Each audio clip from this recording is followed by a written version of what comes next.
Assalamualaikum warahmatullahi wabarakatuh. Allahumma inni a'udzubika minan nafs la yashfa.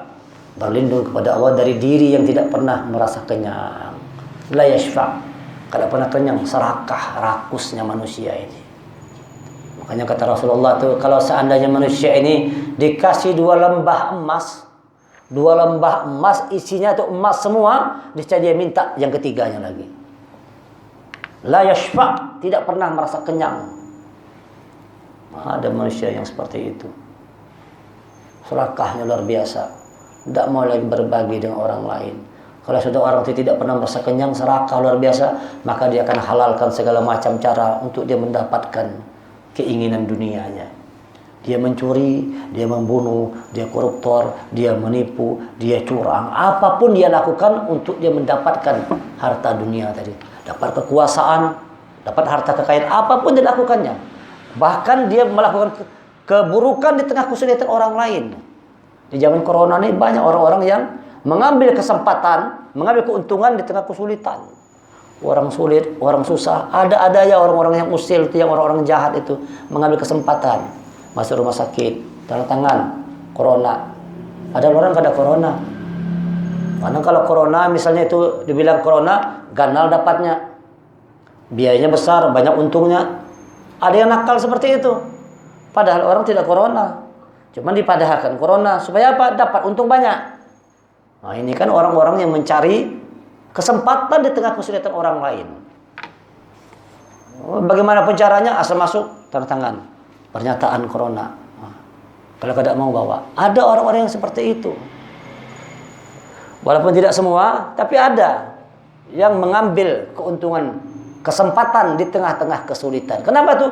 Serakah tadi. Kalau sudah orang serakah begitu, ya, orang mau mati aja masih sempat gitu. Ya kalau ini sudah tidak bisa lagi Pak sombong ini, padahal sudah orang sudah mati sudah. Ada film gitu tuh.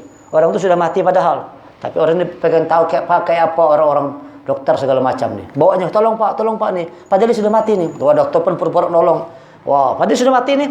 Ini bisa ditolong, bisa diobati, tapi biayanya besar. Berapa? Sekian ratus miliar. Silakan Pak. Wah, pura-pura lah. Padahal sudah mati sudah. Ya kan? Padahal sudah mati. Kisah-kisahnya menolong supaya dapat uang banyak. Ada orang-orang yang seperti itu, yang mengambil keuntungan di tengah-tengah kesulitan. Na'udzubillah min dzalik. Ini orang-orang yang tidak pernah merasa kenyang, orang yang merasa lapar. Para koruptor itu adalah orang-orang yang dirinya tidak pernah merasa kenyang. Wa a'udzubika minan nafs la yashfa'. Itu bagus tuh. Para koruptor itu berdoa gitu. Minta perlindungan dari Allah dari diri yang tidak pernah merasa kenyang. Supaya jangan koruptor lagi dia. Supaya jangan makan uang rakyat. Nipu rakyat. Banyak begitu. Banyak orang-orang yang begitu tuh. Pejabat seperti itu. Tidak semuanya, tapi banyak sekali yang seperti itu. Memakan uang rakyat, memeras rakyat, diperas habis-habisan kita nih. Sekarang ini kelihatan kayak diperas habis-habisan kan? Habis semuanya kita, suruh naik semua kan, diperas sampai habisin kita, sampai tidak berdarah lagi sudah, pasrah aja sudah. Kita mau bilang apa lagi? Inilah dia resiko dari yang kita pilih sendiri. Karena kita pilih cara bernegara yang seperti ini, ya inilah hasilnya. Lahir pemimpin-pemimpin yang curang, lahir pemimpin-pemimpin yang culas, lahir pemimpin-pemimpin yang koruptor, yang munafik, yang bertopeng kebaikan. Kalau bicara hebat semua, tapi di balik kata-katanya tuh dia mengambil keuntungan di tengah-tengah kesulitan. Corona ini dimanfaatkan. Memang ada dia, tapi di tengah-tengah itu ada yang mencari kesempatan untuk mencari keuntungan, untuk koruptor. Kemana duit triliunan tuh, ratusan triliun. Kemana duit tuh? Ini pengalaman ulun kalau anak boleh main ke Jambi, anak periksa rapid test. Normalnya bayar 200, apa 2,5 ya. Tapi karena kita ini terdesak, tolonglah Pak Bu, ini kita mau cepat, ulun ada musibah. Bisa ya Pak, boleh kita bantu. Tuntung stomat hari ini juga tuntung jar, tapi 400. Nah, ada orang kesehatan, ayo jangan apa Pak, ayo Pak buatkan Pak, bayar. Harusnya gratis itu, karena kita manusia sadar itu kan apa namanya jar orang itu kan, ada kemungkinan buruknya kita langsung diisolasi. Cuma berserah sama Allah aja. Pas begitu diperiksa, wapian Pak positif Pak, apa namanya reaktif, nah ditahan orang kita isolasi. Sudah kau balik kampung, duit sudah keluar, masuk pulang isolasi. Bayangkan tuh, mencari keuntungan di tengah kesulitan. Normalnya 200, 2,5, tapi kalau tidak lakas bayar 400. Ada kan begitu. Jahat tidak manusia ini. Kalau tidak punya iman, jahat orang nih. Orang kalau tidak punya iman itu jahat. Sampai pula bendara kalau bawa tas bagasi pula Bang Ocen. Bagasi ulun bawa 10 kilo, kan nyata 7 kilo kalau. Kan kelebihan 3 kilo kalau. Suruh bayar 10 kilo. Kelebihan itu kan sekilonya 44.000. Ulun kira bayar 3 kilo aja kelebihan tadi tuh. Berarti kan 44.000, anggap 40.000 kali 3, 120.000. Rupanya langsung bayar 10 kilonya itu. Bayar pulang keluar uang 440.000. Kasih aja. Masya Allah, inilah negeriku. Ini pengalaman kita sendiri. Harusnya kalau memang lebih 3 kilo, kalau bayar dia kelebihan 3 kilo itu. Pada kau apa? Jadi harus bayar 10 kilo. Maka lebihnya 3 kilo. Memang begitu aturannya. Ngeri nak nih. Orang-orang yang cari keuntungan di tengah kesulitan orang lain. Untung kita masih ada duit. Kalau pas kada berduit kayak apa? Tinggal letas di Jakarta. Kalau maka ada orang yang hamuk. Kalau dihamburkannya bajunya di bandara sana. Dihamburkannya. Ambil aja semuanya. Kayak juta bayarnya. Lebih 3 kilo, 10 kilo. Bayar 440.000. Na'udzubillah. Kejam manusianya kalau tidak punya iman. Makanya kita mintalah kepada Allah berlindung dari ilmu yang tidak bermanfaat. Jangan sampai jadi orang yang serakah. Yang keempat yang paling bahaya. Wa a'udzubika minad du'a la yasma. Berlindung kepada Allah dari doa yang tidak didengar lagi. Sudah apabila doa sudah tidak didengar oleh Allah lagi, itu kita sudah tidak punya harapan dalam hidup lagi dah. Bagus kita mati aja.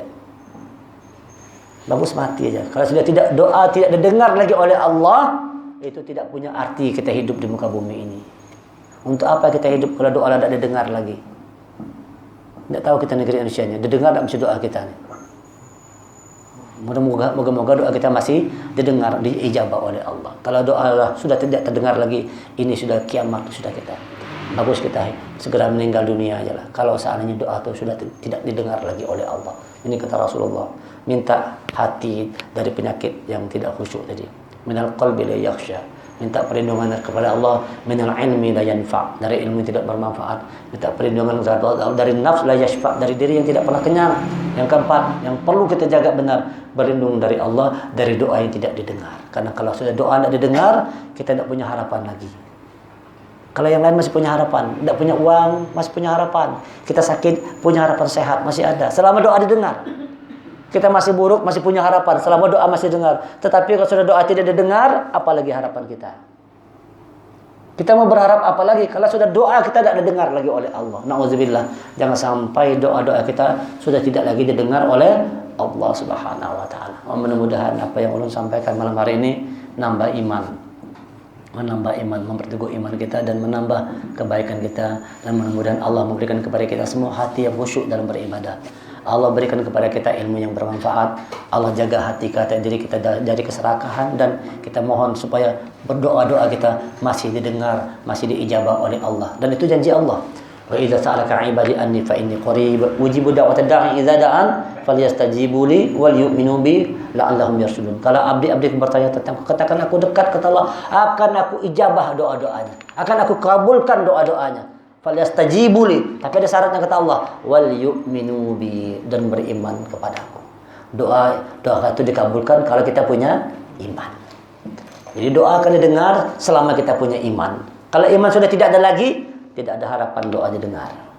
Nah, karena itu perkuat iman kita. Buat dengan wabah corona ini iman semakin kuat, ketakwaan kita semakin bertambah. Ini yang bisa disampaikan. Terima kasih segala perhatian. Mohon maaf segala kekurangan. Subhanaka wa hamdika asyhadu an la anta astaghfiruka wa atubu ilaik. Kita tutup sama-sama membacakan hamdalah. Alhamdulillahirabbil alamin wal afu minkum. Assalamualaikum warahmatullahi wabarakatuh.